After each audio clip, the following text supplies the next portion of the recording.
Hello everyone and welcome along to your weekly match preview podcast with myself, Craig Dennett, who's your host, as we look ahead to what is a must-win Old Firm Scottish Cup semi-final for Rangers as they take on Celtic at Hampden on Sunday. To join me to look ahead to the game on Sunday, we have Ross Chalmers. How are you doing, Ross? Yeah, I'm not bad. Thanks, Craig. I think I'm just thinking back to that preview we done last week against Aberdeen. So let's hope the result is better for the team this week. But yep, I'm all good and ready to get stuck into this.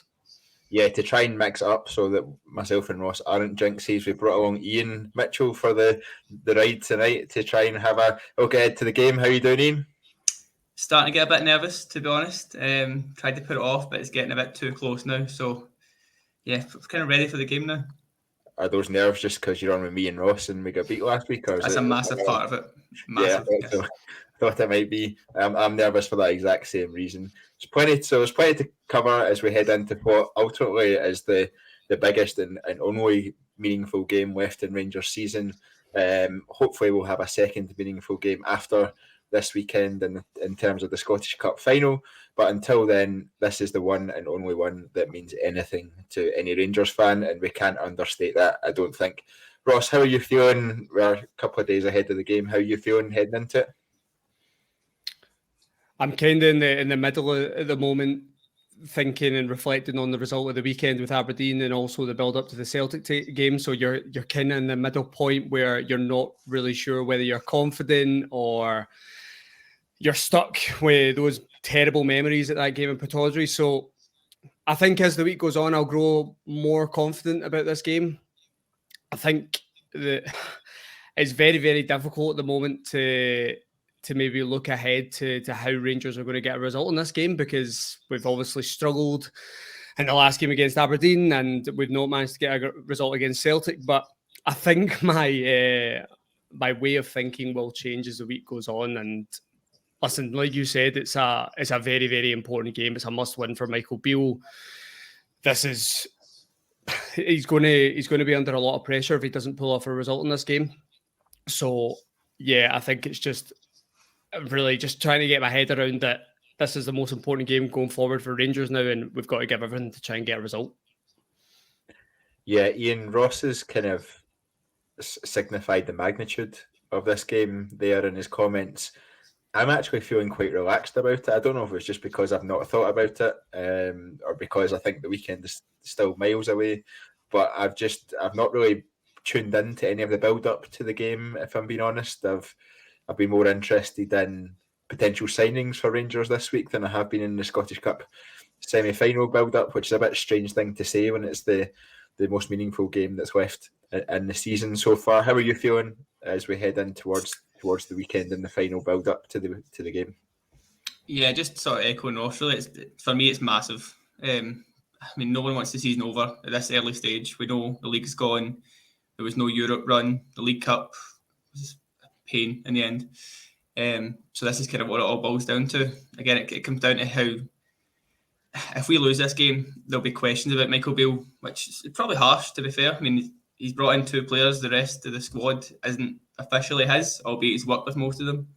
But to lose this game, it's so much pressure on him, so much tension around the club. We could all just do with a bit of good news for the first time. Feels like a long while.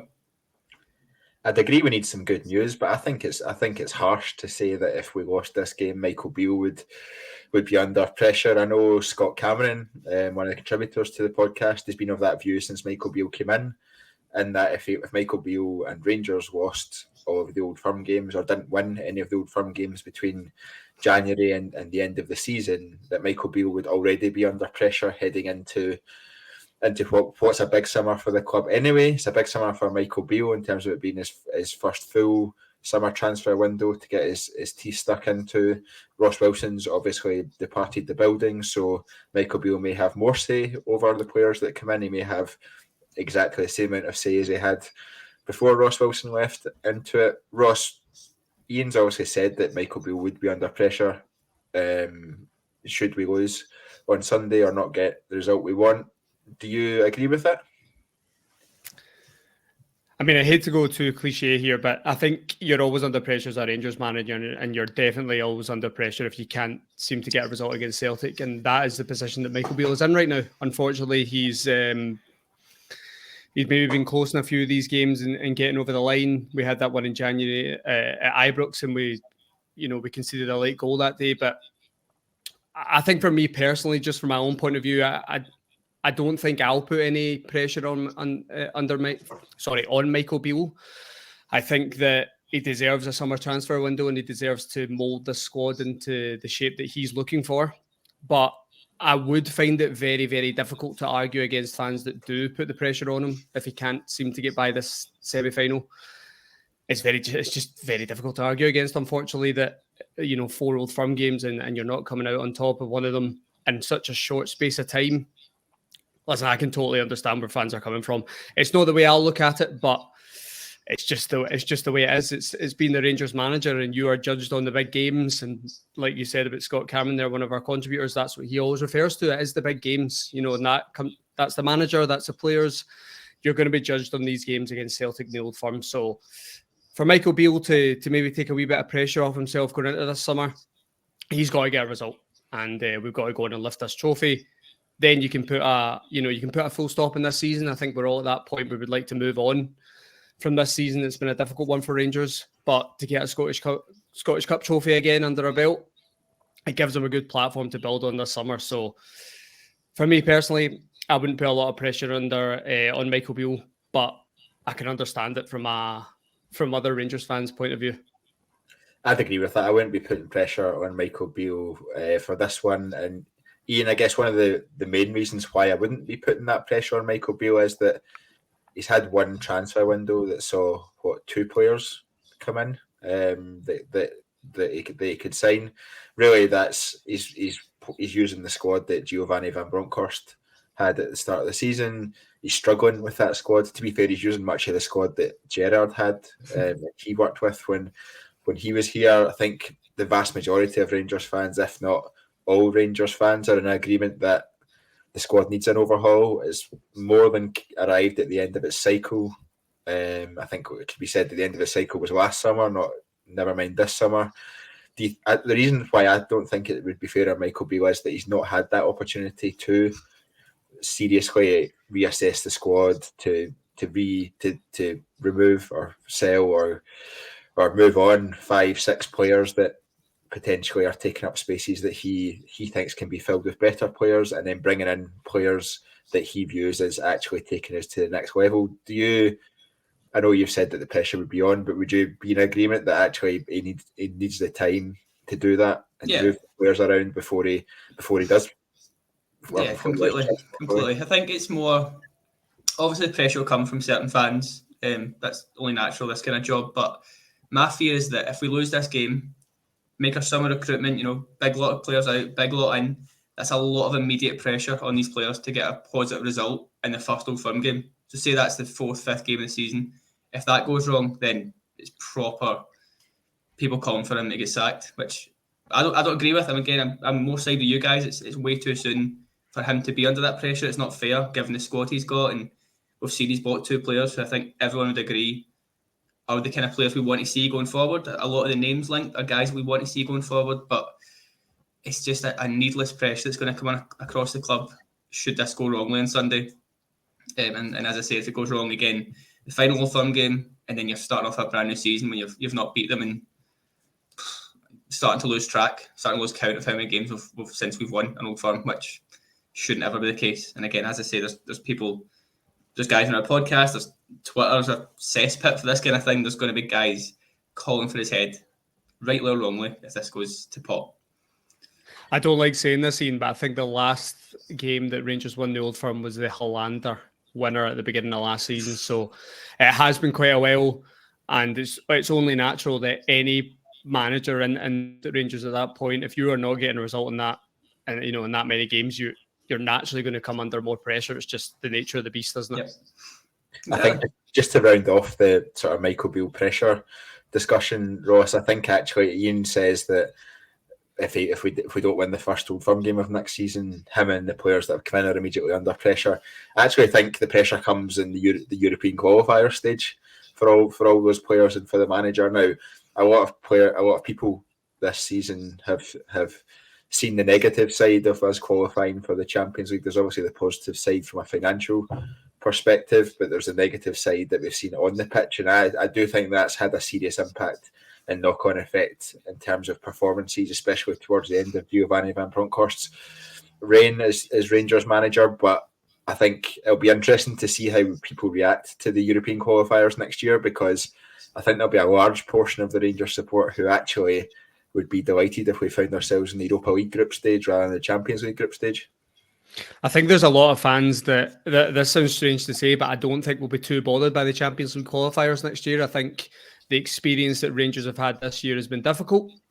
And I think a lot of people will look at being the Europa League as a positive for the team, and they can use it to build momentum, because ultimately now fans are looking to get that league title back. It's going to be 2 years since we've won the league.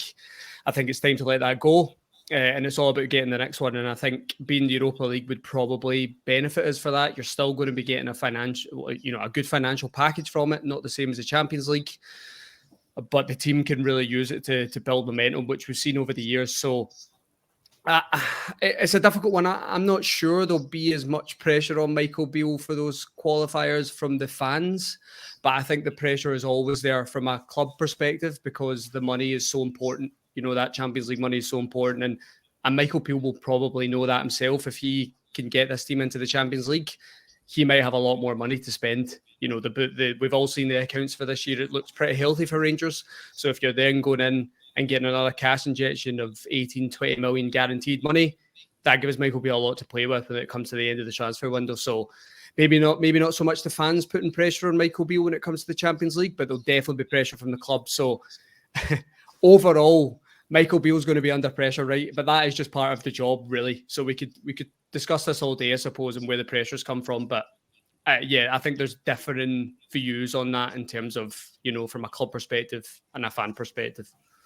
Yeah, there's actually, when you speak about if they would get another cash injection as we move into the start of next season, if we do qualify for the Champions League, there's other factors to be taken into account as well. We've got John Bennett in there as chairman. We've got James Bisgrove with a new approach. He's the new CEO as we head into next season. So they might have a completely different outlook as to how that money is utilised and how that money is spent. So it'll be really interesting to see how that develops over the summer. And I always think it's interesting when you have a commercial guy at the top of the table, because I think they have a very different outlook on it as compared to normal business people. They're more often than not speculate to accumulate, which I think is quite a drastically different approach to how things have been previously. So it'll be really interesting to see how that plays out as well, especially if we do find ourselves guaranteed that extra sum of money and we do find ourselves in the Champions League group stage. Now, Ross, I'm going to correct you. The last time we did win an Old Firm game was the semi-final last year for the Scottish Cup. If we do count the extra time, but you're right. I was only thinking in the league there, but you're bang on. Well done. Yeah. So I think that, Iain, provided us with a blueprint as to how we can best combat Celtic strengths when we come up against them, and I think that's this season anyway been a blueprint that we've, as fans, have consistently referred to as, right, we need to be more aggressive, we need to be more in their face, we need to have good possession of the ball, we need to be accurate with our passing, and we need to be quick on the counter-attack. From that day, one of the main performances I remember is Calvin Bassey's performance, and the way he moved in from centre half into midfield and just stopped any progression from Celtic through the middle of the pitch, and that made a huge difference. Is that a role, I guess? Obviously, Calvin Bassey is away and he's performing at Ajax now. Is that a role that you think we need to reprise as we go into the game this weekend? And what can we learn from that Scottish Cup semi-final win last year? Because ultimately, Celtic haven't changed the way that they play from that day. They're still playing with the same patterns. They've got slightly different players in a couple of positions, but largely the same team as well. So is that a I've said the word blueprint quite a lot, but is that a blueprint we can use as a baseline for Sunday? I think without Bassey, we don't really have that option, to be brutally honest. I wish we did, by all means, that make my life a lot easier here. But I don't think we've done terribly in the most recent Old Firms. I mean, 3-2 at Parkhead, you could look at every goal Celtic scored, and it's us giving them a goal, in a sense. You know, it's still getting beat by a goal. It's not a drubbing by any means. The game at Ibrox, obviously, we had a poor first half, but that second half, we are by far the better team. We just, again, let them back in. This game for me is just about us being smarter at the back. Don't make staff mistakes. Keep it tight. Again, sort of touch on that game last year. We try and sit in, playing a counter here and there, but I don't think there's any. It's going to sound daft to say, but we don't need to fear this Celtic team. They're very good. They're very consistent. They're very solid. But we have shown we can match them. We just need to not do what we've done the last few games and make that stupid mistake, that stupid moment when you're not thinking. Just cut that out, and I genuinely believe we could be fine in this game. But whether we can do that is the big question, sadly. Yeah, Ross, similar question to you, just touching on the performance in last year's semi-final. Is that one that you would like to see replicated, or are there aspects of that you would like to see brought into the performance on Sunday? 100%. You know, I remember that day at Hampden really well. Obviously, great memories. The fans were great that day, but on the pitch, that Rangers team gave us everything. You know, I think the fans would have left that day, even if they'd lost that game, and been really happy and satisfied with the team that day. They gave everything, especially through, you know, the extra time earlier on that week with Braga, I believe, and then extra time again. They left it all out there, and they were super aggressive that day. I mean, that was the day for John Lundstrom, if you remember correctly. He was phenomenal that day. He covered every blade of grass. He didn't let Callum McGregor breathe. So that's what I want to see again. I want to see us, I think I've said this before, I just want to see us be brave. Be brave. It's a one-off game.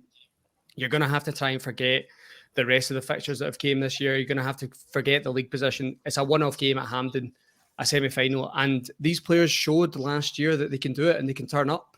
You know, there's a lot of the same players in there. I know that we all talk about this squad needing a revamp or a refresh, and a lot of these players are done, but you know, there is evidence in there that these players can show up in the big moments. So that's what I'm looking to see again. Really, really aggressive, especially in midfield. You know, Celtic are really, really good in midfield. We just have to be honest. Really good rotations between the three players, really good rotations between the fullbacks. And we have to match that intensity and see if you match that intensity that with aggressiveness, physicality. We are a match for Celtic. I totally agree with Iain. We've seen in these previous fixtures that in terms of player for player quality, that there isn't much between the two teams, in my opinion. I think Celtic have just found a way this year to continuously get through the lower sides in the league. We've struggled with that a wee bit. But I think when it comes to the two teams up against each other, it's evident at the moment that there isn't too much between them. So, yeah, we just have to be really brave in the day.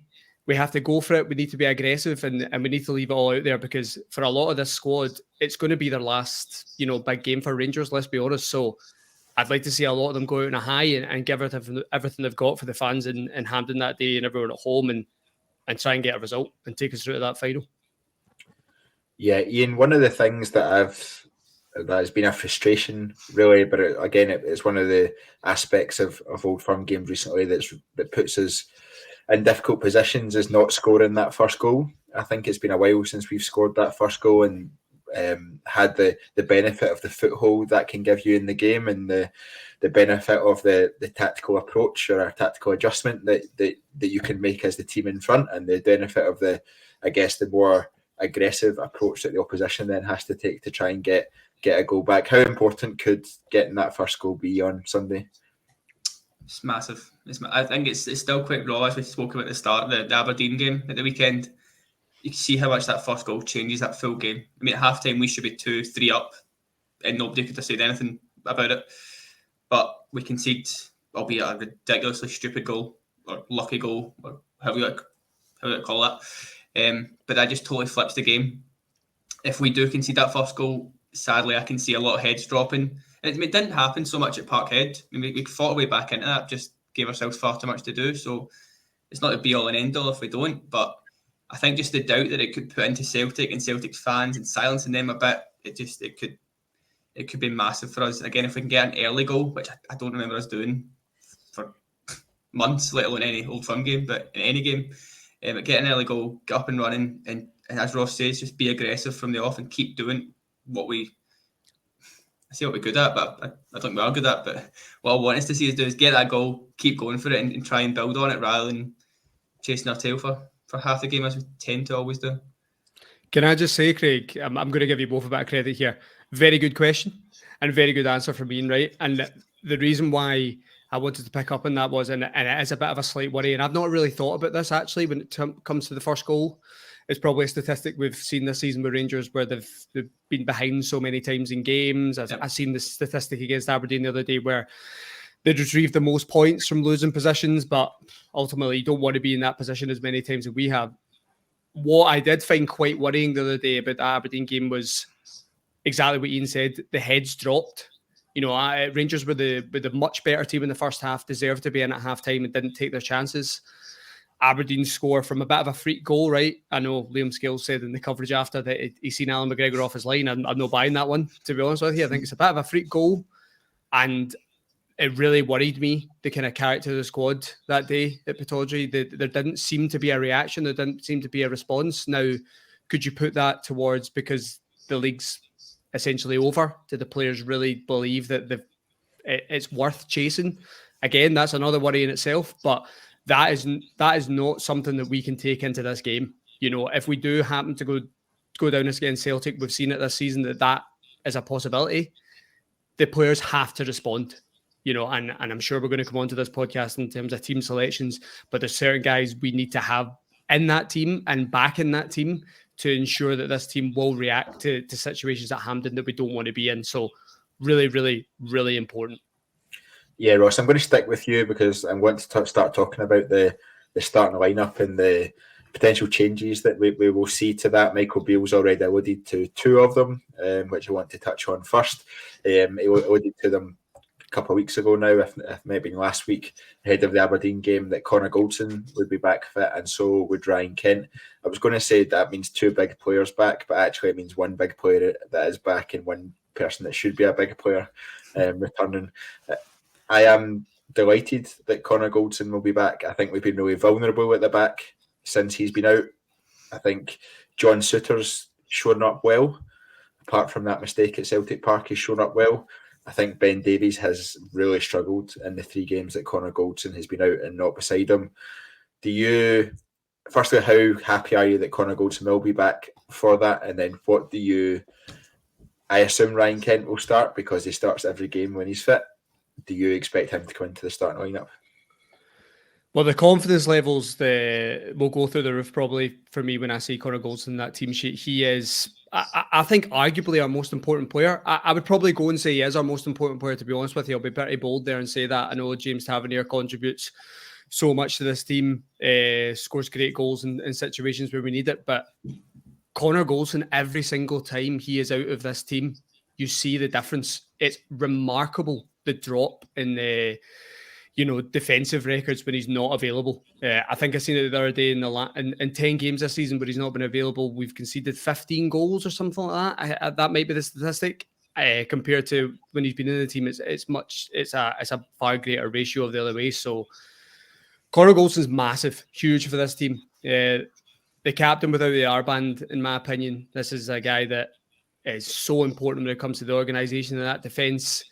He's a leader in the park, and the celebrations we've seen last year when we won that game at the semi-final showed you that he gets it. He understands what it means to play for this club. So Connor Goldson, first of all, will be massive if we have this back for this game, and Michael Beale said he would be back, so that'll be huge. Ryan Kent, for me, I think I've been on this podcast before and probably defended Ryan Kent more than he deserves at times. I think that's fair to say. And to be honest with you, I think over the last maybe couple of weeks, even I've found it really difficult to defend him. And I'm starting to get to the point where if he does walk out the door this summer, I maybe won't be as hurt as I would have been a couple of months ago. What I will always say about Ryan Kent is he has the ability to be a game changer. And I genuinely do believe that Ryan Kent is one of the players within our team that Celtic look at as being a danger man. I still believe they would look at him that way. I still believe they would look at him as being a guy that can make a difference in these games. So if he is fit, he has to play, in my opinion. And I think it's just obvious that he has to play. You know, the drop between Ryan Kent and then Sakala and Matondo was massive, right?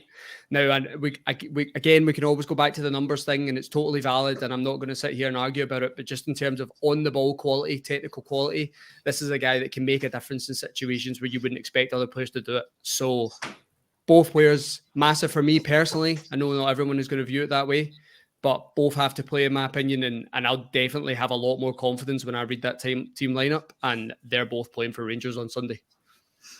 Iain, I'm going to come to you on Connor Goldson and Ryan Kent as well. Does that fill you with confidence? Does it improve your outlook in the game as we head into it? Is it a bit of mixed emotions? How do you feel about their return to the team?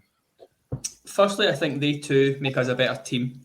Albeit a better squad even, but they make us a better team. They're two of our best players, albeit Kent, as we all know, has just been miles off it, for want of a better phrase. But Goldson in particular brings so much stability, leadership. Just feels safe when he's there. I feel safer when he's there. It's simple as that. So he's the big one for me. What it does do though is it probably comes on to a question you're going to ask. It confuses me how we're going to line up, because as we spoke about, Davies hasn't quite been himself without Goldson. But is that because Goldson's not there? Again, to put them together, is that us quite happy again? I'd imagine most people from reading Twitter and just speaking with people want Goldson beside Suter. I'm not a big fan of it for the whole right foot on the left thing. I think we saw it Livingston the first game. Again, it's very hard to judge in his debut. I'm not going to say he can never do it because of that one game, but he was very poor that game. And this is the kind of game that you need to be right at it. So it poses a lot of questions for me. And then it comes on to Kent, similar idea. Do you move someone out like a Cantwell from that sort of area? I'd quite like to see Cantwell in a more attacking role against Celtic personally. So I don't think I would play Kent. I know what Ross says, he's vital to this team. He's got a bit of X factor. He's done it against Celtic multiple times. But given how he's been this season, the fact we don't know his injury issues, my thinking would more be if we can keep it tight for an hour or so, then introduce Ryan Kent. That's a total game changer for me. I mean, we've not seen Kent off the bench. I'm going to say for months. I can't remember ever seeing Kent off the bench in a meaningful game anyway. He always starts. So I don't know what kind of impact it would have, but that's how I would look at approaching it. Keep Kent back until a certain point and then unleash him. Hopefully goes out, gets a goal or something, goes out in a high if he is indeed leaving. But yeah, it's just posed a lot of questions for me. So not sure how we're going to go for that. Yeah, I think your query on Cantwell, maybe starting a bit further forward, is an interesting one. Ross, I'll come to you on that one, as well as another question that Iain kind of brought up there in terms of who do you think should partner Connor Goldson as we go into the weekend's game. I don't have a lot of confidence in Ben Davies at the moment, but I think it's because I don't feel like he's confident. Whereas whenever he's played alongside Connor Goldson, he's looked much more assured, he's looked much more calm, he's looked much more confident in what he's going to be doing, and that's very different to how he's looked the last 3 games when Connor Goldson's not been there. So it's probably kind of hard to judge Ben Davies at this moment in time. If we're really honest, do you see it as being Ben Davies before, it'll be Ben Davies now, and it'll be Ben Davies in the future, or do you think that John Souttar actually has played his way into that position in the team, given his more aggressive nature, should I say, on the park? Do you know what? It's a really tough one, actually. And I've kind of went back on this, back and forth on this through the week. And I agree a lot with what Iain's saying in terms of the balance of the squad. I do like a left footer in there. And usually that is the way I would go, to be honest with you. But you can probably guess what my answer is going to be now. For me, I think I would have John Souttar in there.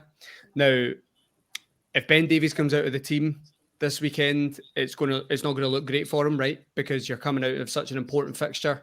But I think he's at that point now where he does need to be taken out. That he doesn't have to be taken out for a long period of time. We don't have to completely write him off. I know I've seen that in plenty of places over the last couple of weeks about Ben Davies. He's not good enough. He's a waste of money. I personally don't subscribe to that. But I think he's now at that point where maybe you take him out you give him a bit of a rest, you try and build his confidence back up, and you bring him back into the team. Of course, that's not going to look great if the game you're actually taking him out of is Celtic. So it is a tough one for Michael Beale, and I would imagine that's going to be one of the really big questions he's got that he needs to answer over the next couple of days. It's really going to be a difficult for him. But I think, for me, what I've seen from John Souttar since he came into this team, I really like. This is a centre-back that's very, very comfortable in possession, and he's very aggressive. And I think that's something what we're going to need on the day. Are you limited slightly in terms of when you're in possession and trying to play it from the back? Is it a wee bit more awkward? Yeah, it is. But I'm sure there's definitely patterns of play that Michael Beale can work on in training this week to try and get out of these situations. So, interestingly enough, I think I would go for John Souttar. And we've got evidence of John Souttar performing in big games like this. His performance against us last year in the Scottish Cup final was phenomenal. He was probably the best player in the park that day, and he was on the losing side. So there's definitely evidence there that John Souttar can come into a game like this, and especially in an atmosphere like Hampden, everything around it, and thrive. So yeah, for me, it would be John Souttar next to Connor Goldson at the weekend, because I just think at the moment Ben Davies just needs to be taken out of the firing line. You can see he's struggling for confidence, right? It's obvious now. He's not making mistakes based on ability, in my opinion. He's making mistakes based on his mentality at the moment. He's struggling for a wee bit of confidence. So take him out of the firing line and bring him back in a few weeks for the kind of run until the end of the season. I would personally like to see John Souttar in beside Connor Goldson. I actually think Michael Beale will go with Ben Davies beside him. I think he's going to go with that continuation of a partnership which, up until Connor Goldson's injury, was actually performing pretty well for us. We were on that mammoth run of wins up until the Celtic game at Parkhead. We looked solid. We weren't giving up a great deal of chances either. I think Michael Beale will go with that in terms of a proven track record of, though, that being a partnership that works together. And I think Michael Beale will, like you brought up, I think at the start, Ross, in terms of a right footer and a left footer at centre half, I think that balance can't really be understated, particularly when we're under pressure. We're trying to play out from the back. Celtic have a few quick players in their team that can really put you under pressure, and if you've got something as simple as it being on your left foot instead of your right foot can make all the difference in the amount that we play the ball as well, from full back to centre back to centre back to full back. I think just having that natural opening up your body and playing it out wide rather than playing it across yourself can make a couple of seconds of difference, and that can be the difference between an easy pass and a mistake. So I think we'll see Ben Davies at centre half, but I would personally be choosing John Souttar. So it'll be interesting to see how that one comes out. We're just past the half-hour mark at the moment, so I think it's time now for us to start to look at the full starting 11 that each of you will take for the game. So obviously, we've spoken about how meaningful it is for Rangers. No doubt that we go with the strongest 11 that we have available to us. Iain, I'm going to come to you first of all for your starting 11. I assume Alan McGregor in goals. I may be wrong, but it's Alan McGregor in goals, and then where does it go from there? Yes, Alan McGregor in goals. Goes without saying that's happening. What I want to see is not going to happen, because I am Mr. 5 at the back. We're not going to play 5 at the back. But just when Ross touched on how good Souttar was last season in this game, this fixture anyway in the final, he played the centre of a back 5 and bossed it from a Hearts perspective. That's where I'd want him to be. I'd want the 2 Goldson Davies beside him, giving the sort of cover, again, being aggressive, but it's not going to happen. So I'm going to stop that right there. Just to say, if anyone is interested in hearing Iain talk about this back 3, back 5 approach, there's a podcast of the preview of the last Old Firm, and he went right through it. Yeah. So it's good to listen to. He breaks it all down. So yeah, it's worth it. It's worth tuning in. Exactly. So I won't bore people with that again. What I will want to see then is the back 4. I think, as you said, Craig, I think Davies is going to get the nod just for that continuity. Good partnerships, solid sitting there. I think that's what Beale's going to go for. So Davies, Goldson, Tav, Bonner.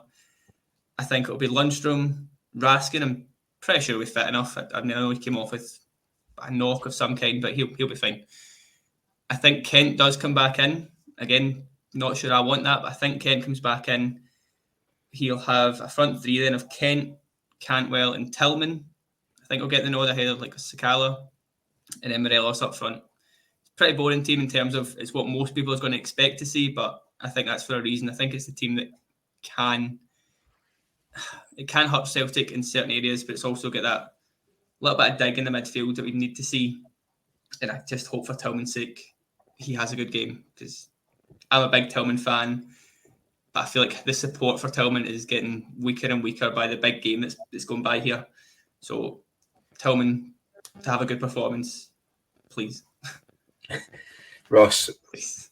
this wouldn't be the first time that we potentially see a surprise in the starting lineup for an Old Firm game. Actually, we're more likely to see a surprise in the starting lineup for an Old Firm game than we probably are for any other game that we play all season. I don't know why that is. I don't know where the stats are on that one. And to be honest, we see it the other side of the city as well. They throw in a wee curveball every now and again as well. Are you expecting it to be kind of straight down the line as Iain's put it there with his starting lineup, or are you expecting any surprises in there?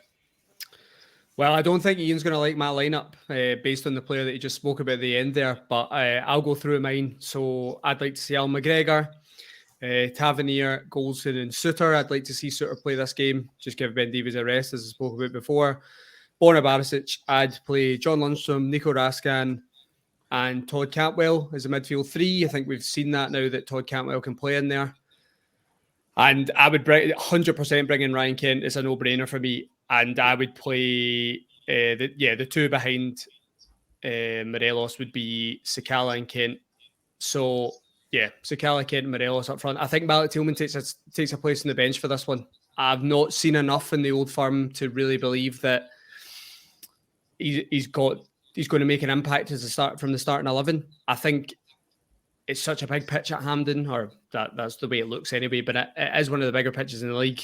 And I think when the game's stretched after the hour, bringing a Malik Tillman or a Scott Arfield onto this game will be perfect for Rangers. Let's hope the scoreline is a good situation for these substitutions to make sense. So I'm going to leave Malik Tillman on the bench for this one. I just think that what Sakala and Kent can give you in that kind of pace and transition is something that we will look to use again. I don't want us to play exactly the same way as we did last time at Hampden, where it was very direct. We didn't look to play through midfield at all. I want us to try and play through midfield, but the three in midfield are guys that are going to work off the ball a lot, right? And then I think when you've got it past that stage, you've played the ball through the lines, you've got two guys off of Morelos that can really make a difference in terms of taking the ball past defenders. I think we've seen that in the game in January, especially on that right-hand side. Fashions-Cala was electric that day, and I think we need more of that. We need to try and target the fullbacks, and we need to really get at them. So that would be the team for me. I just don't think it's the game for Malik Tillman. Again, that opens up a bigger conversation of, if Malik Tillman isn't being selected for these games, do you pay the $5 million? I suppose that's maybe a lot of ways that people look at that lineup for myself. But, you know, horses for courses, players suit certain games, and I think this is the one that Malik Tillman can make more of an impact coming off the bench. Two questions for you on that one, Ross and Iain. Feel free to chip in as you see fit. First one, John Lundstrom. He's not a player that's performed particularly well this season. He's not a player that's performed well in Old Firm games in particular. He's been found wanting quite a lot of the time in that space. We really need a performance like he had in the semi-final last year if he's going to make any impact on the game. Are you happy with him being in there, or is it just out of necessity with Ryan Jack being injured? I think it's necessity, to be honest. I think everyone knows, anyone who listens to the podcast, all the contributors in the podcast know how much I love Glenn Kamara, right? And for me, I'd love to see this guy play every single game for Rangers, but I just don't think he suits this team anymore. I think his head's gone. I don't think he wants to be here, and I just don't think that's an environment you want to put a player into if they're not really buying into it. They're not really bothered. So I think John Lundstrom is just the natural kind of number 6, as you would say. Is it his best position? No, I don't think he should be playing there for Rangers. I don't think it suits his skill set, but I'm really struggling to look at anyone else. And I don't think Nico Raskan's going to play that kind of number 6 on his own in a game like this. So I think it just comes down to necessity, Craig, like you said. I think it's just the only real option we've got at the moment. Like you said, if Ryan Jack was available, Ryan Jack plays this game. 100%. It's just unfortunate that he's picked up another injury and he's not available. So, yeah, John Lundstrom is the man for me. And just on the Malik Tillman point that you made, what Malik Tillman offers us a lot of the time is creativity, especially around the edge of the box. He can hold the ball up well as well. He brings other players into the play. You're in your lineup, you're pretty much sacrificing that for pace on the counter attack with Ryan Kent and Fashion Sakala playing in that role. Will we miss that creativity in those tight spaces? Will we miss Malik Tillman's ability to hold on to the ball? Is it a risk of being a bit kick and rush? I think there is a risk of kick and rush, I suppose, and that's the worry for me when it comes to playing these players. Is it the natural thing to look constantly for the ball over the top or the ball behind or trying to bypass the midfield? I totally understand that. I think I've just not seen enough from Malik Tillman in these games at the moment to really think that he deserves a place in the starting 11. So I think we can get more out of this game from a Sakala and a Ryan Kent. Again, neither of them have been in great form lately, to be honest with you. I know Sakala contributes a lot of numbers for us, but I just think they both suit this game. I don't expect Rangers to have the majority of the ball in this game. I think Celtic will probably keep the ball pretty well.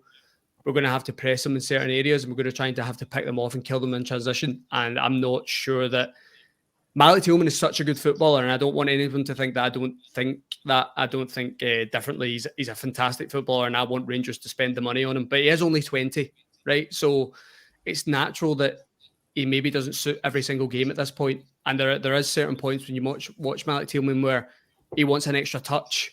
He wants to take his time in possession. This game's not going to suit that. It's going to be 100 miles an hour. Both teams are going to be pressing each other relentlessly. I just think if we take the approach of maybe trying to move the ball a wee bit quicker when we've got it, we can cause Celtic problems. We've seen this weekend with Celtic's draw against Motherwell. Kevin Van Veen one-on-one with Greg Taylor. He absolutely turned him inside out, and Motherwell managed to get a result that day. We've seen that earlier on this season with Sakala at Ibrox against Greg Taylor. They then brought Juranovic on. Sakala ran them both ragged that day. So it's just very much the players that I think suit the game. No detriment to anyone that's not, making it in the starting 11. It's just the way I view it. See, on that, but nothing you said is wrong with Tillman.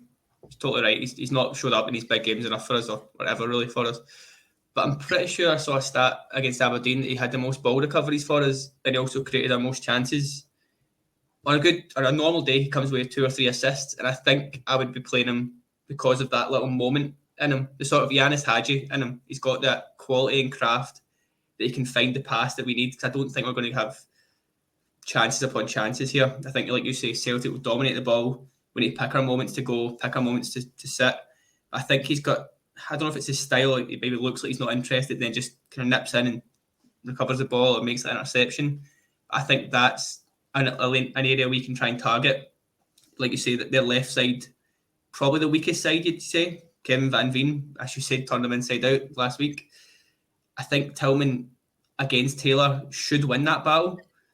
He's probably not won it in the games he's played. I admit that, but that's kind of the reason I would be playing him, because I expect Celtic to have the ball. You just hope for that little slack pass, that moment where they don't get it right. I think Tillman I would trust to make the pass or have the chance or have the shot before Sakala, albeit I know Sakala's done well in this game, but if they're both running through on goal, I know who I want to be that person, if you know what I mean. Yeah, I think that's a fair point, Iain. I think, and that's a really good point you've highlighted there when it comes to Malik Tillman. He is so good at winning the ball back for us, but where I notice he wins the ball back is high, and I'm not convinced that Rangers, I think they'll press, and I think they'll be aggressive in the press. I'm not convinced they'll press Celtic really high. I think they might try and, not to go too tactical here, by the way, right? I'm probably boring everyone. But I would imagine Rangers are going to, I think they might sit a wee bit deeper. I think that first line of engagement's not going to be as far up the park. So does Malik Tillman possess the ability deeper in the park to win the ball? And then once he's got it, where does it go from there? So I definitely agree with your point in terms of Malik Tillman. He's so good at recovering the ball, and that's actually something that's very underappreciated for him. So yeah, you're definitely right to bring that up. I think it's just where are Rangers going to try and win the ball? And I'm just not sure they're going to try and win it high where Malik Tillman is so good at winning it. So, yeah. Listen, that's the beauty of it. Everyone sees the game differently, so that's good. Yeah, so I think Malik Tillman's best role for us against a team like Celtic is in behind Alfredo Morelos, directly in behind him. I think that the pace of Fashion Sakala, we saw at the game at the start of the year in January, that Fashion Sakala on his day can have their fullbacks on toast, and I think that what you mentioned, you already mentioned the size of the park cross at Hampden. It might well be an optical illusion to us all. I'm not entirely sure. FIFA or UEFA have their pitch size regulations, but for some reason it seems bigger than any other park in the country. But I think when you open up that space, you know how Celtic are going to play. You know Celtic are going to push their fullbacks high and inside, and then create the space for their wingers. But also means it creates a space for us on the counter-attack. And I think that's where Fashion Sakala and Ryan Kent to a certain extent, but I'd say more Fashion Sakala with his raw pace can really benefit us. It's just down to, okay, which Fashion Sakala is turning up on Sunday? Is it the one that scuffs every cross he hits, or is it the one that can find a playing partner in a blue jersey with that one? And it's kind of the risky take with Fashion Sakala. Hopefully he's just a squad player next season, and we've got a more consistent wide player going forward. But looking at the squad we've got, I think Fashion Sakala out wide, Malik Tillman in behind Alfredo Morelos, and hopefully Alfredo Morelos doesn't go wandering and can actually stay in between the goalposts and give us a target to actually hit. So that's just my opinion. I'm curious about the rest of your team though, Craig. I know that's who's dropping out of this then if they're both playing. Yeah, yes. You've definitely. I'm sure the listeners will be the same. They'll be curious now to know your team.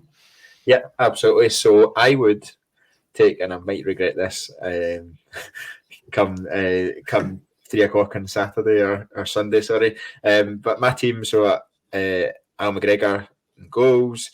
I think we discussed earlier it'll be Goldson and Davies at centre half.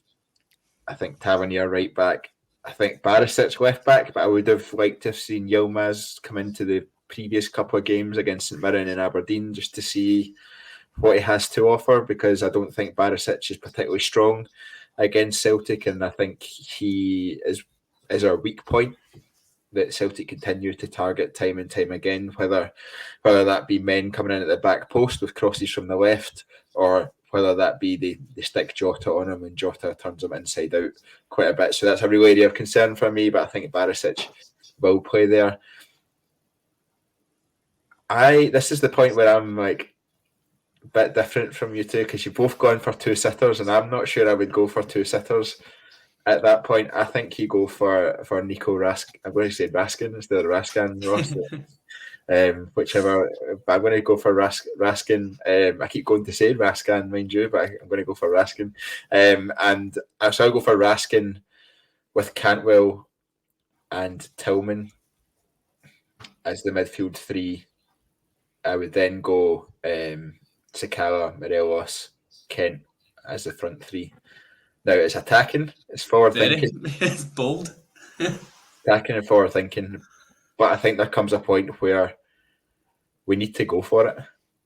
Now, that might well be the lineup we should have in the last 10 minutes of the game and not from the start of the game. But if we're on the front foot from the start and we take the game to Celtic and then make adjustments from there, you're looking at it from we spoke earlier about how important the first goal is. We spoke earlier about what a difference that can have on mentality of the two teams that are on the park. And if you do get that first goal and you're on the front foot, it's important that we don't sit back. It's important that we continue to take the game to Celtic, because if you invite Celtic on, they'll pick you apart eventually.